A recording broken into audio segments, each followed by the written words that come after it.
Welcome to Paramount Baptist Church. Here at the Mount, we are one. One spirit, one baptism, one faith. Here are your weekly announcements. The 2023 campaign is still focused on being creative, defining our culture, connecting, and committing.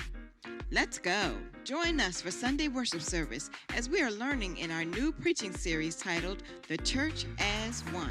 It is our annual youth and young adult weekend. Today's guest preacher is Minister Fred Jones Jr. from River Church out of Durham, North Carolina. There will also be a cookout after the service beginning at 12 noon. What are you doing Tuesday night?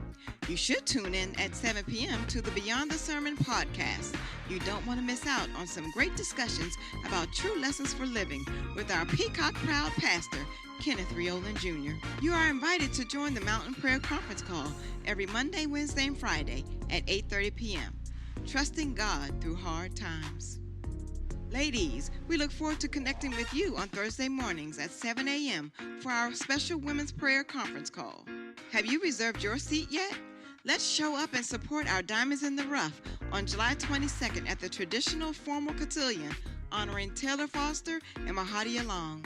See Trustees Veronica Monk, Michelle Bailey, or Sister Pat Carter to secure your seat. Also, please consider placing a congratulatory or a business ad in the program. Back in the building and back in person, Sunday School is back. Be sure to make your way to Sunday School class to enhance your Christian education. Our Wonderful Age Ministry is hosting an outing to dinner and to see the musical Sister Act. Transportation will be provided and spaces are limited. Please see Sister Brenda Lipscomb to reserve your seat. This concludes your weekly announcements.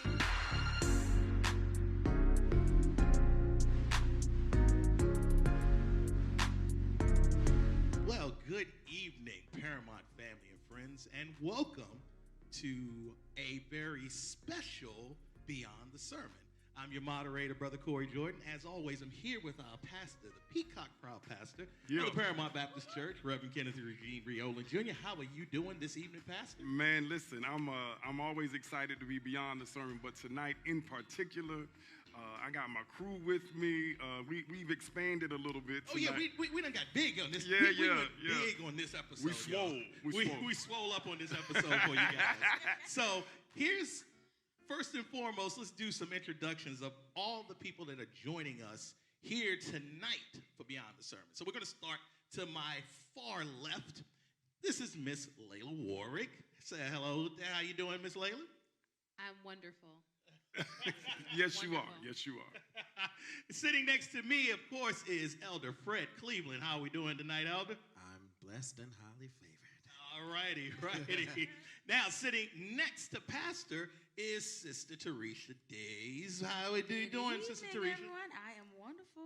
All right, good. Sitting next to her is Sister Shelby Wright Johnson. How are we doing, Sister Shelby? I'm great, happy to be here. All righty, and on the far side. Who is that? That far side there, another special guest today. That would be my son, Brother Chandler Jordan. How you doing there, Chandler? I'm blessed to be here. Chandler J. So, what we're here to talk about is Pastor has been doing a series talking about cancel culture, and we've been talking a lot about culture, and we just got out of this kingdom culture, and now we're starting to talk about the world, the world culture, okay? And I got to say this, Pastor, because my mama used to look at as the world turns. I love the sermon series. Sir. I love that. I like that. I like how we're going there. So we're here today with different ages, and we're going to talk about some world culture. Yeah. All right? We're going to get into some world culture. So, Pastor, you want to kick us off and just give us a little bit of sprinkling of what we've been going into when we're talking about the world culture? Sure. So the truth of the matter is we are all Christians. We come to church, but we don't live in church. Right. The fact is we live in this world. Scripture tells us we are in this world, but we're not what? Of this world. But that does not negate the fact that I still got to live in it. I got to go to work. I got to go to school. I live in my neighborhood. And so how do I function as a kingdom citizen in a world that does not love my King. And if we can be honest, and I know who I have up here with me, certainly these are honest people.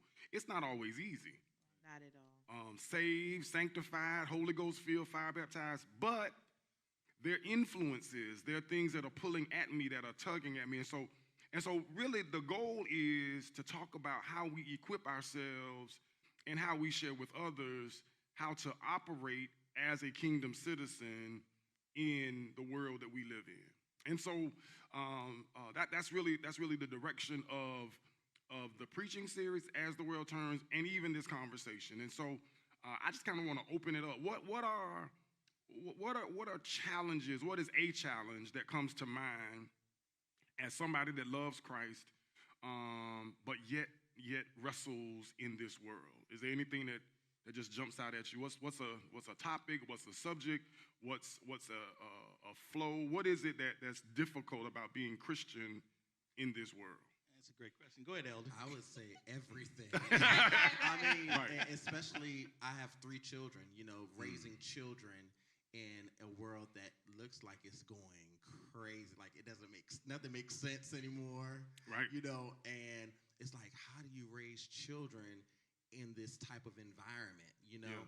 And I know I've talked to other parents who have that same or soon to be parents, and that's a fear. Like, how do I raise children and make sure that my children don't become the world, don't become, a product of what they see and what they're so influenced by, because there's so many influencers. Sure. We live in the time of the influencers. Right. Social media. So I'm glad you everybody's said an that. influencer, but it's like most of the people who are influencers don't have really answers, Right. the answers that my children would need or that we need, So that's probably one of the biggest things, raising children, and even yourself, like Right. going through life, like, oh my gosh, there's so much around me. Like sometimes it's hard to concentrate and focus because there's so much clutter. Sure. Yeah. It's so much from social media to, you're flooded by so much. Yeah. Very quickly. Yeah, instantaneously. Yeah. Yeah, so, and you have the youngest children on the panel, and I really can't imagine raising children today. I mean, the thoughts of, all these mass shootings in schools and, just day-to-day, them navigating in this world. The scripture that comes to mind is that we are to raise our children in the fear and admonition of the Lord. And the thing that I love about the Bible, it's not about just throwing scripture at stuff, right? But what's so awesome about the Bible is it has sustained itself over the course of time. So generation to generation, the Bible is still applicable. And so everybody up here has been raised in church, but not just in church. Yep. In the fear of the Lord, right? Right.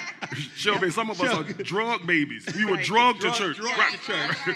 So I think that stands the test of time, right? We still have to teach our children the Lord's Prayer. We still have to share with them the 10 Commandments. But then it has to then be applied to today's life. So it's not just enough to be able to say anymore, do like I say, not like I do, right? Like some of us got told.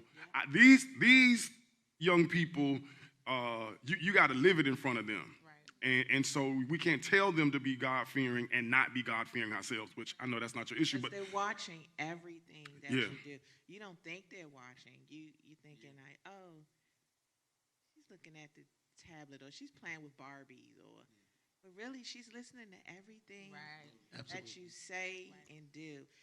To the point, I'm gonna tell you a funny joke, and I'm transparent just so everybody's aware. So I have a liking for Moscato. all right. Okay. We going here now. Come on, great. My son told my business when he was little. He's 19 now, so he couldn't have been on. And it was right here in front of the church at the door down there. And I didn't think he was listening to me, and I really didn't think he was paying attention in church. But somehow they were talking about wine, And he said, ooh, out front. My mommy likes the wine. She liked the one in the blue bottle. I didn't think he was really paying attention to what was happening in church or me. So in the parenting culture, you really do have to live the life that you want them to be. Right. You can't sip in front of them. Right. Right. There's literally something I heard somebody say. Our children do in excess what they see us do in moderation. Yes. And in excess. Our children do in excess. So our children go, because kids are going to go above and beyond every time. No matter if it's good or bad. And so when I heard that, I was like, oh, man, I don't have any kids. But I know for me, I've seen my parents do things in moderation. And then now as an adult reflecting back, I'm like, oh, man, I do that in excess. Like, that's kind of bad. So I was like, oh, hold on, let me just dial back. Let me do it in moderation. Or here's the thing, eliminate it to where it's not at all before I even have kids. So they don't have to go through what I went through. So what Shelby's saying is absolutely correct. Your children will literally emulate the very thing that you're doing that you don't think they're watching you do. Yeah, so it's funny when you bring that up about, kids. So I'm gonna shoot to Layla now, shoot to Chandler on this one. So Layla, so you're being a young adult, a younger high schooler, and you're hearing the whole thing about, the way the world is and the way adult folk act. Mm-hmm. What is your interpretation? What do you think about that? I mean, coming from because your grandmama, very near dear friend of our family, your grandmama, she definitely would like, Layla, come on, let's go, pull you into church, right, and raised you up in this church, right. So, and then you have to go out and deal with everything that's in the world, like at school, and tell us about what you're feeling with that. So, as a young person, you hear, especially because I go to a Catholic school. Okay. And you hear, despite it being a Catholic school, YOLO. You only live once. Do this, do this, do this. I'm very vocal about me going to church. When I was younger, me and my father used to talk about how when I started dating, if he's not Christian, it's not going to work out. Because that clash is going to be something that's not going to be able to be, compatible. Right. So when I go to school and I have friends, and they're like, Layla, let's go out. I'm like, well, my father's not going to be okay with that. Well, just sneak out and everything. But the Lord tells me to. I don't sneak out. I don't sneak out. I don't do that. No. My mom had the Holy Ghost, no sneaking out. My grandmother is watching this. I cannot. That's right. That's right. Don't mess yourself up. Yeah, don't. But no, they'll tell me to do things that personally I wouldn't do. Right. Personally. And being a young person, I struggle with, but I want to have fun. I want to go out. I want to go party. I want to listen to music, and I want to just turn up sometimes. Yep. But I got to remember where I came from. I can't go out and do what my friends who don't go to church, don't have the same beliefs as me, because they don't have those same standards. Right. Now, if I know, because I have people in my family that will hold me accountable. Right. If I go out and I act a fool, and there's a video of me, it's going to be a mess. Right. Yeah, no, they got to deal with that. That's the video. That's the difference. That's the culture. That's the culture now. They record everything. Like, Right. what's wrong with you? Right. Have fun, and then nobody knows. But if you record it, Right. everybody's going It's there forever. But and interesting because we said that there's a video. So Chan, that's the thing, because I know Chan, being an artist, he's being an artist and stuff. And there's certain types of music styles that he sings and does. So, I mean, think about, to your point, I mean, thinking about what you're doing and what the world says to do or try to promote, how is that for you? I'm going to talk about, the music side, and I'm going to talk about, just me personally. As an artist, just knowing the type of music I make, I don't make raunchy music. I don't make, out-of-pocket music. There's always somehow, some way, there's phrases or statements made in my songs that shows that I have a Christian background. Right. And maybe everybody might not hear it, or they might not want to hear it, but it's going to be shown. Even with me putting family, that's a faith, that's a strong thing with being a Christian, having a family base, everything. Sure. I try to exemplify that in everything I do, whether it's just me being an artist, an actor, or just being a regular person on the street. Right. But now, experiencing the world as a 22-year-old man, I see why our parents or our grandparents were so focused on us as young people getting to church, because now that I'm experiencing the world's influences show me that I need, God, I need faith, I need something to keep me on the right track, because, going out, being in college, like she said, partying and stuff like that, you want to have fun. But then once that fun is done, it's like, what do I do now? Because, it's a party every Saturday, a party every Friday, but what about Monday, Tuesday, Wednesday, Thursday, Friday? What about those, like, the morning times before those parties starts? Like, how are you living your life, and how are you, changing your ways to feel like you feel accomplished about your life and not just having that temporary fun or that temporary pleasure? So this is a great discussion, and I want to bring it back so that we understand the concept. So we started talking about how do we raise our kids in this world culture. We talked about having the foundation of raising them with the fear and the admonition of the Lord. But when you hear Layla and when you hear Chan talk, you understand that there's a baseline, right? And so it's not to suggest that we have to live in the house, that we can't go out, because you still have to function, and how do you let your light shine if your light is always hid under a bushel?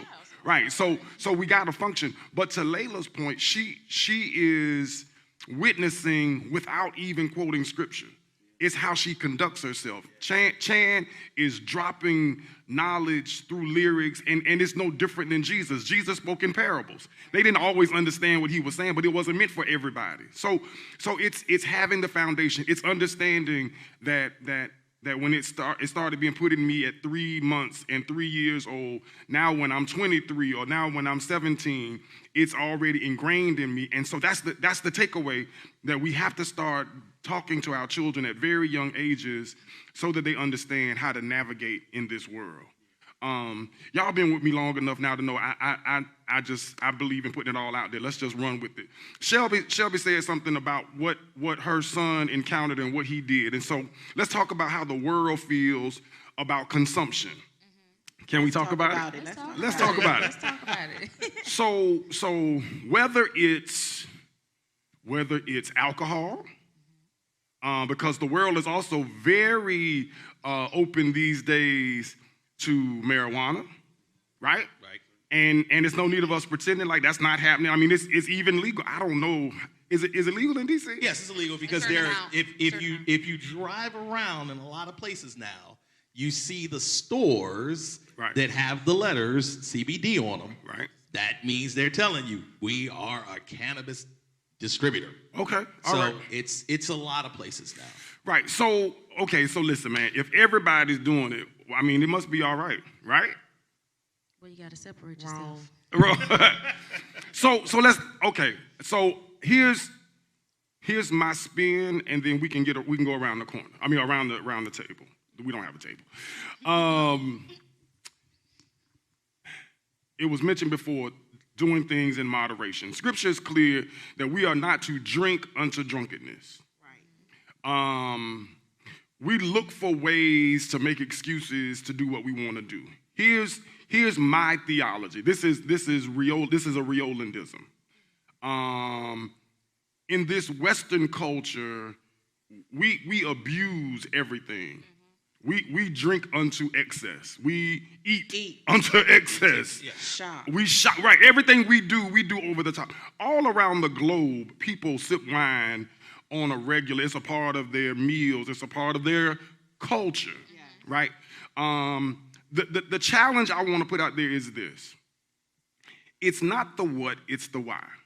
So, are you a sommelier and you just love the different grapes and the different tastes, or am I drinking to alter my mindset? Because if I'm drinking to alter my mindset, that's where we get into trouble.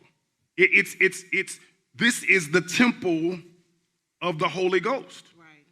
So whatever I do that causes harm to the temple, it's no different than desecrating this church. Would you come through here and just spray paint the sanctuary? Absolutely. Of course not.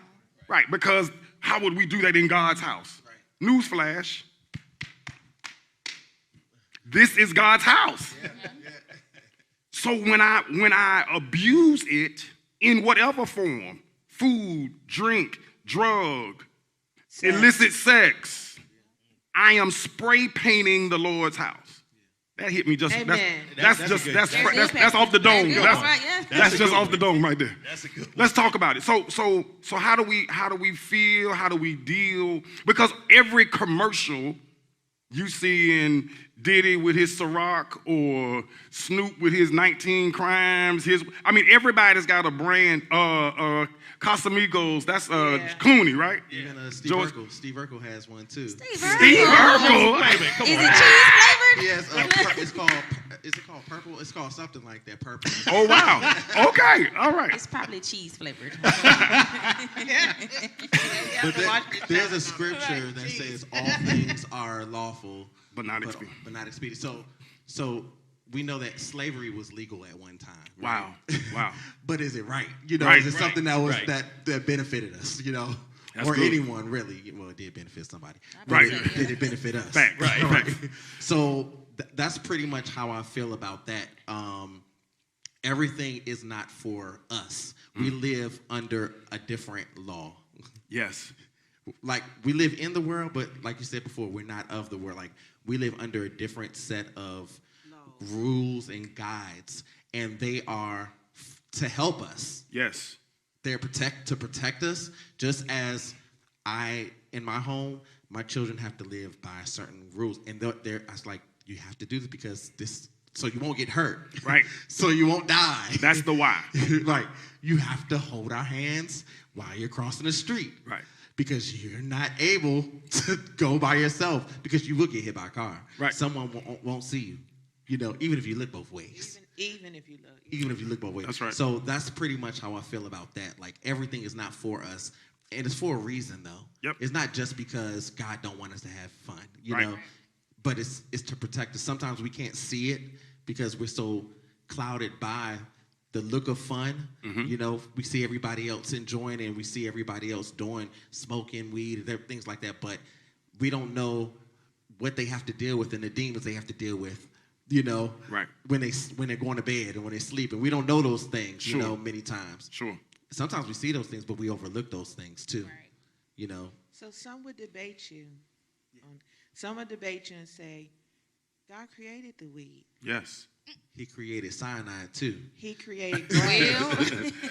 and you know what I tell people? He did create it, but he didn't tell you to smoke it.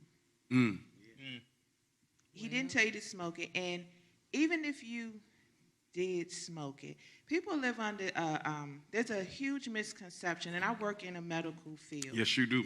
There's a huge misconception, and so many people will debate me on this, that weed is not addictive and it cannot become a dependence. Right. Not true. And it's absolutely not true. And whenever I get a chance, I always say this. There's a diagnosis that's called hyperemesis cannabinoid syndrome. Okay. What happens with controlled doses of cannabis?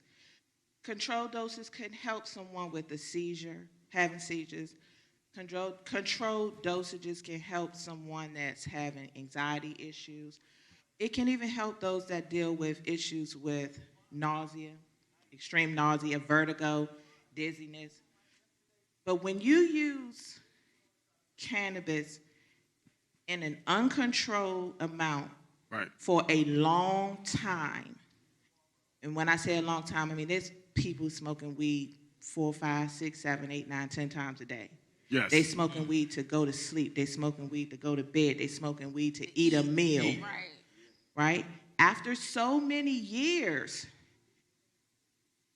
the effects of it changes. It's no longer helping you.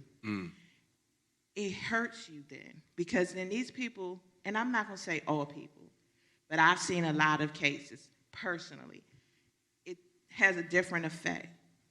When they don't smoke the weed, then they start vomiting all the time. Right. It's like Withdrawal system. they go into what's called pseudo seizures, which aren't really real seizures, but it looks like a seizure. Right. But you said something else so powerful. Too much. You said in a controlled dose or a controlled environment. Everything, and to your point, people would say, well, weed was made, it's natural, and it is. And I believe strongly, everything God created, the text says it was what? Good. It was good. So I would argue that at its core, the marijuana plant is good when handled properly. But it's just like everything else. What we do with it is we take as flawed creatures, as human beings, we take that which is good and then we corrupt it, right? Even to the point of wine. The proper dosage of red wine is good for your heart. That's right. That's true. Facts. That's cardiac health. Yeah. Cardiac, right. That's actually right. But that's not the whole bottle. That's right. Well, amen. Not that whole bottle. It's right. So I don't want anybody to leave this part of the conversation, because too often as Christians, what we do is that which we don't condone, we condemn. So this is not a condemnation. This is to say, hey, the world says all of this is cool. What God says is you can make choices, but don't choose that over me. So if what I'm doing to calm myself, why don't you cast your cares upon me? For my yoke is easy and my burden is light. Stop depending on the weed to calm you and rest in me. That's the problem. Give you peace that surpasses all And it understanding. doesn't even have to be weed. It can be food. Stop depending, because people overindulge and binge in food, and it gets way, way, way out of hand. Right. So any substance, anything, because again, anything that replaces my need, my dependency on God, yes. becomes a God. Right. Oh my goodness, idolatry. That's then you exactly. idolizing Now you're talking. weed. Then you idolizing food. Then you Yes. idolizing wine or Sex or shopping. Oh God. No, Shelby, it can't be a sin to shop. It can't be no sin. Wait, Sin to shop. I I would be, if it was a sin to Forgive me, shop. Lord. Just lift your hands right now. Just be delivered in Jesus. But I will put this out there. First, before I say this, I don't drink. I don't smoke. Yes. I don't drink. I don't smoke. I'm a good girl. Yes, ma'am. Yes, ma'am. But I'm not trying to put. I'm not how to say this. We're in a generation where it's not for a different mind space. It starts off as we want to try it. Sure. Then it's oh my goodness, this is so nice. I'll do it once a week. Right. Then once a week turns into every couple days, and Yes. every day turns into every day, and then every day turns into every couple hours. Yes. Right, yeah. I used to have friends. I don't know these people anymore. I used to have friends where during COVID, when I stopped watching service as much, because a lot of my friends started having a little bit more like kickbacks and intimate stuff, and they were so messed up because of the pandemic that they started turning to that. Sure. And you would see a lot of that happening. I had a lot of friends that became addicts. And I had a friend that was drinking heavily. She was drinking like a 40-year-old going through a divorce. Wow. And she went to rehab, and I never saw her again. 40-year-olds go through divorce and drinking. Yes, Shelby, they do. And honestly, it shocks me, because when I went to McNamara, I thought I was going to run away from that. It was a whole bunch of smart kids and stuff, and I was like, man, I'm about to walk in here, and then I'm about to feel dumb in this classroom. It's the same thing. Yeah. A lot of my friends were kicked out of Bishop McNamara. Wow. Because, not just for smoking, but because they found weed in somebody's car. Oh, wow. And I've been in situations with my friends who are no longer my friends, where they put me in a situation where I almost lost my life. I've been in cars with these people. And because of this, I lost so many friends. Sure. Because they made me feel as if I won't be able to go home and tell my father that I love him, that I won't be able to go to church and listen to you preach. That's the problem with that in our generation. What you really are describing, like, is the cunning nature of the enemy. Right. You said it started just, hey, this is really nice. And then, oh, maybe weekly. Oh, maybe a couple times a week. It sneaks up. Daily. It's we keep looking for the devil with these pointed ears, this pitchfork, and this long red tail. And that's not how he operates. He gonna look like what you desire. That's right. He attacks us in our places of weakness. He's tall and it's all. Listen, what happened to Eve? What you say? He's tall. He's tall and handsome. Hilarious. What happened to Eve? Right? It was. Hey, listen. This is not going to hurt you. This mango. Listen, this is good. He just doesn't want you to know how good it really is. They just don't want you to get to cloud 9. That's why they're telling you not to get on this weed. They just don't want you to know how relaxed you can be. That's why they don't want you to drink this Henny. All I'm saying is it creeps.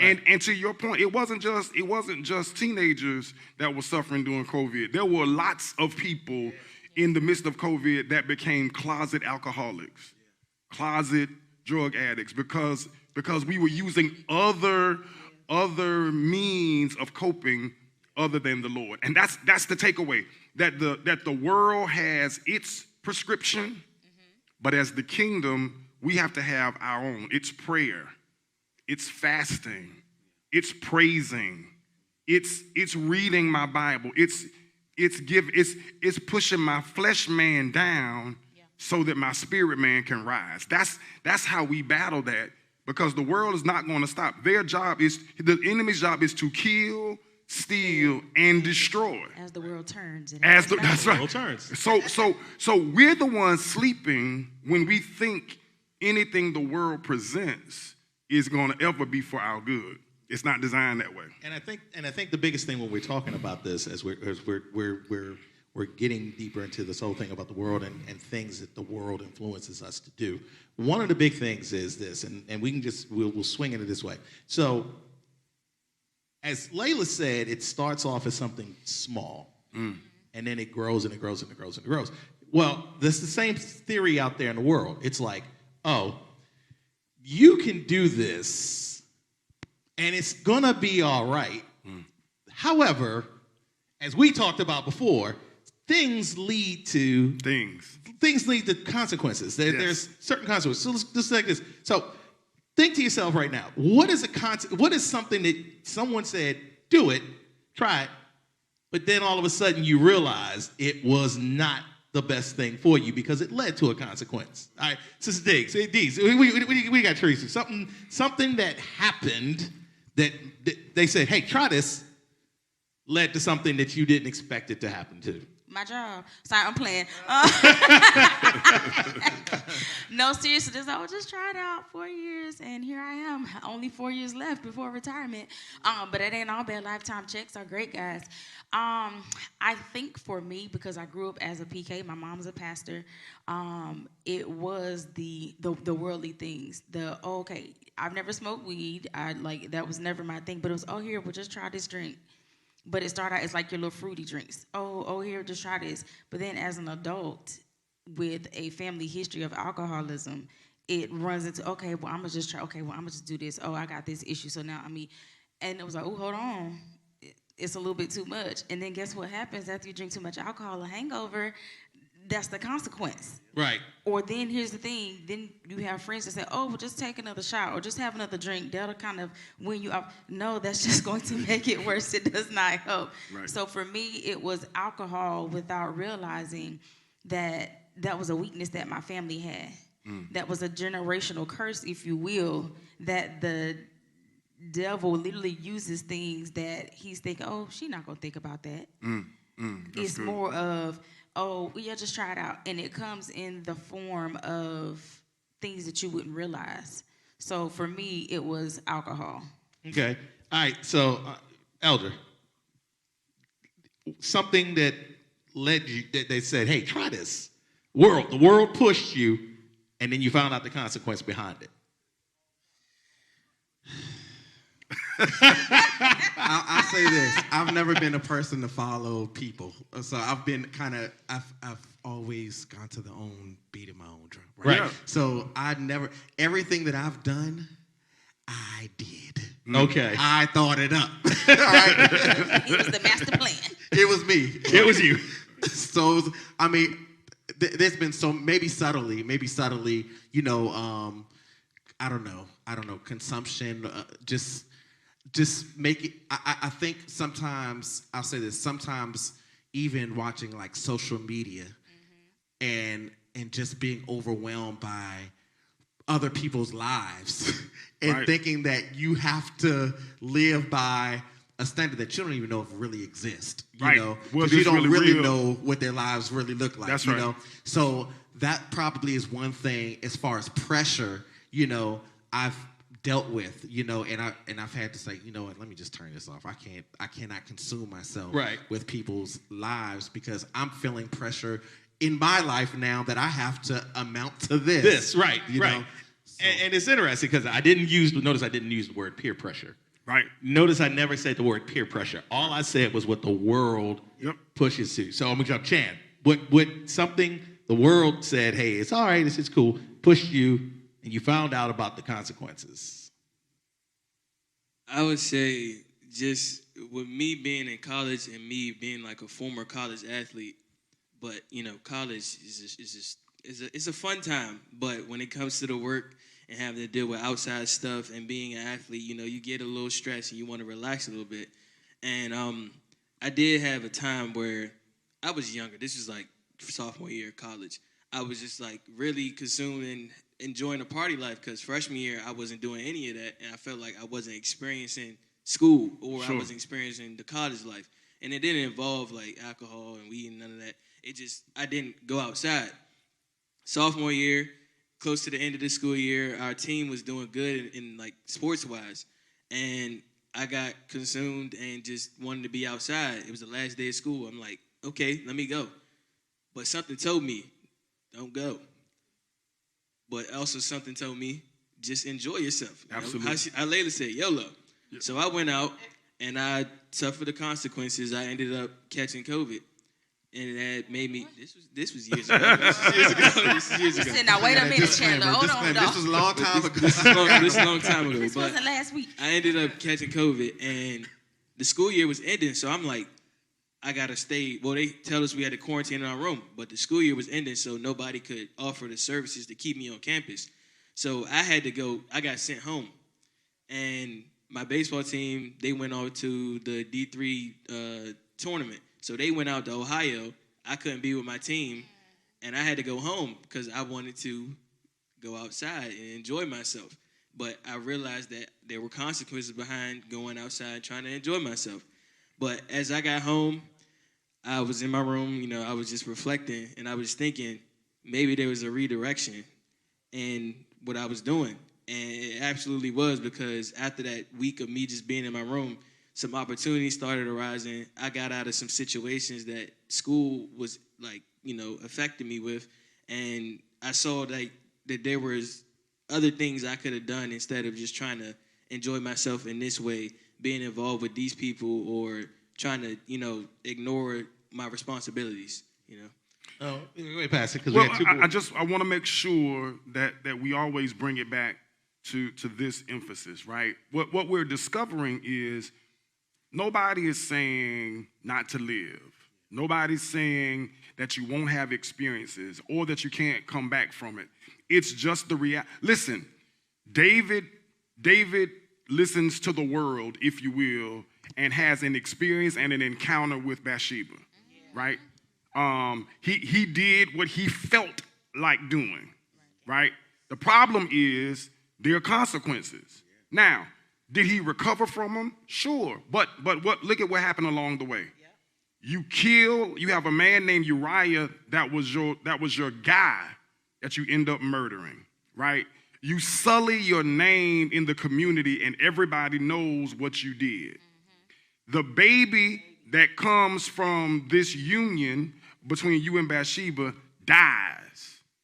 And your whole family line is cursed going forward, that there's going to be a hell to pay. Your sons try to kill you.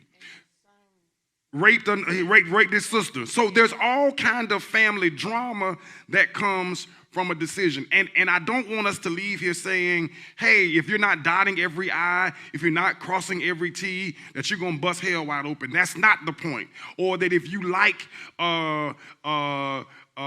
Tito's and club soda, that you're going to hell. That's not what I'm saying. Or if you fire up a tree from time to time, that you're going to hell. That's not what I'm saying. But what I am saying is our choices have consequences. It's a domino effect. It's a domino effect. That's good. And we got to be willing to be honest and say, if I'm willing to follow the world, then I've got to expect world consequences. Here's the other option. Everything God told me to do or not to do was to keep me safe. So if I choose to go against it, that's why we're not robots. We have what kind of will? We got free will. So you're free to make a choice. Don't mean you don't gotta pay for it. But you free to suffer. Right. Right. So let's just understand that. Right? God is not saying I want to constrict you because I'm hurting you. He's saying I want to protect you because I know this doesn't mean you any good. Your adversary isn't the bottle. Your adversary isn't the joint. Your adversary isn't even the lust of the flesh. The adversary is the enemy that uses those things against us. That's what I want us to walk away understanding, that it's not, we focus too much on the what as opposed to understanding the why. Stop beating up on people because they drink. I'm not, listen, be grown. Full disclosure, listen, y'all know your past. I don't mind a glass of Merlot from time to time. I enjoy a glass of wine from time to time. But what you're never gonna find me is in the street stumbling. That's right. That's a bad witness. Come here, Christian. You gotta be careful how you do what you do. Right. Cannot taint your witness. We can't be on Facebook and on Instagram being any kind of way. And want to win souls for Christ. So there's discretion, there's moderation. I'm not talking about being I'm not talking about creeping. Oh, right, I'm just simply saying there's a way to do what you do without harming others. Because if I'm at the spot and everybody see Pastor at the spot, it must be all right to be at the spot. That's right. So we got to be, and that's not just on me. That's on all of us as saved witnesses. We got to be careful how we do what we do. And I like that too. I like that as well. And I know that we got to get moving because we got to get moving out of here. We do. But can I ask a favor? Have you all enjoyed this? Absolutely, yes. Can we run it back next week? Yeah.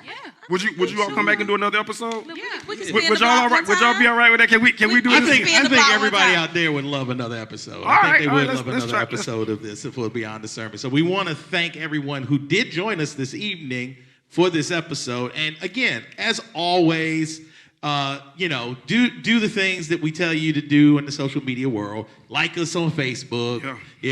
Send some chats into YouTube. Let us know that we're doing a great job and stuff like that. But as we always say, I would be remiss, Pastor, if we didn't talk about how we can get those people that are watching us this evening how to sow into the ministry here at Paramount Baptist Church. Sure. So I'll be real brief when I say this. One of the things that the world will tell us is, why you spending money at the church? Why you giving the church your money? Listen, here's the concept. Here's the principle.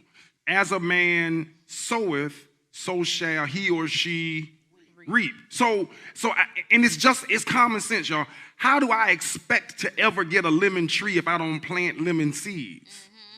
How do I ever expect to? The world's economic system is capitalism. Get more. But in the kingdom of God, the more I give, the more I get. So I don't give to get, I get to give. But because I give, I get. So we want to encourage you. All of the ways to give to the Paramount Baptist Church are listed. You can always mail it in. You can go to our website. You can give that way. You can text 77977. You can go to Cash App, $PBCDC. And listen, we don't pressure you. We just want to say this is good soil, and you should plant your seed here because it's going to reap a harvest. We want to thank you in advance for doing just that. We want to thank all of our guest moderators who joined us today. Thank you guys again. And again, and pastors put the invitation out for us to do a rewind. So we're going to work on doing a rewind with you guys next week.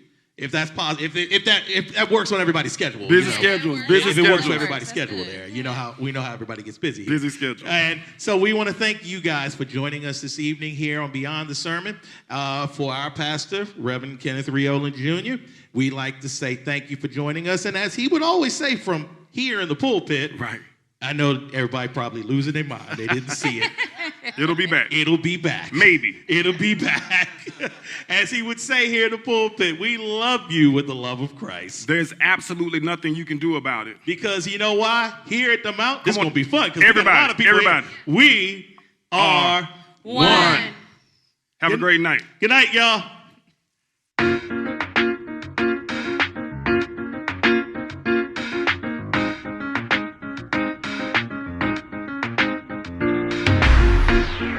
Welcome to Paramount Baptist Church. Here at the Mount, we are one. One spirit, one baptism, one faith. Here are your weekly announcements. The 2023 campaign is still focused on being creative, defining our culture, connecting, and committing. Let's go. Join us for Sunday worship service as we are learning in our new preaching series titled The Church as One. It is our annual Youth and Young Adult Weekend. Today's guest preacher is Minister Fred Jones Jr. from River Church out of Durham, North Carolina. There will also be a cookout after the service beginning at 12 noon. What are you doing Tuesday night? You should tune in at 7 p.m. to the Beyond the Sermon podcast. You don't want to miss out on some great discussions about true lessons for living with our Peacock Proud pastor, Kenneth Rioland Jr. You are invited to join the Mountain Prayer Conference Call every Monday, Wednesday, and Friday at 8:30 p.m. Trusting God through hard times. Ladies, we look forward to connecting with you on Thursday mornings at 7 a.m. for our special Women's Prayer Conference Call. Have you reserved your seat yet? Let's show up and support our Diamonds in the Rough on July 22nd at the traditional formal cotillion honoring Taylor Foster and Mahadia Long. See Trustees Veronica Monk, Michelle Bailey, or Sister Pat Carter to secure your seat. Also, please consider placing a congratulatory or a business ad in the program. Back in the building and back in person, Sunday School is back. Be sure to make your way to Sunday School class to enhance your Christian education. Our Wonderful Age Ministry is hosting an outing to dinner and to see the musical Sister Act. Transportation will be provided and spaces are limited. Please see Sister Brenda Lipscomb to reserve your seat. This concludes your weekly announcements.